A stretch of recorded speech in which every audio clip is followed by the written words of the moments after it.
Cápsula CCFI, Comunidad Cristiana de Fe Internacional. Good morning, friends, and welcome to our weekly word of encouragement. Today I want to share a little bit about gratitude.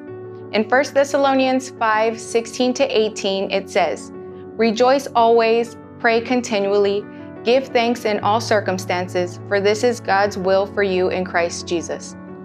So life has its ups and downs, and a lot of times we feel burdened by what may happen, and we only give thanks for things that are happening good.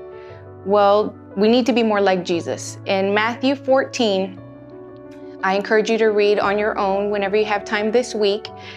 Jesus shows us that it's important to give thanks, even in the hard times.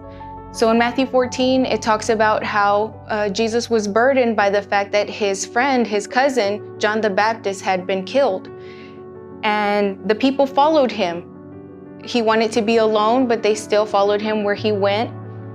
And this is where Jesus also feeds the 5,000. In verse 19, an important idea that we need to keep in mind is in taking the 5 loaves and 2 fish and looking up to heaven, he gave thanks and broke the loaves.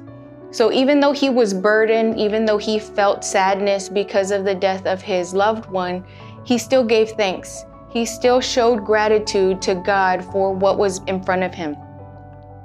And we need to remember to do the same. In Hebrews 5, chapter 5, 7-9, it says, "During the days of Jesus' life on earth, he offered up prayers and petitions with fervent cries and tears to the one who could save him from death.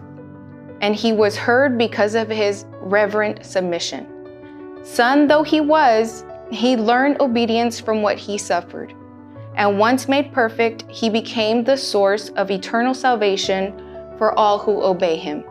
So this is just a reminder that we have to be just like Jesus. He is our example of how to give gratitude. Whether we're happy, whether we're sad, in our joys and in our burdens, we need to remember to give thanks. So in conclusion, a reminder for the week, not to let negativity, complaint, or past hurt keep you from being thankful, and show God your gratitude. From these trials, we learn to be obedient, just like Jesus did. I hope you have a blessed week. God bless you. Cápsula CCFI, Comunidad Cristiana de Fe Internacional.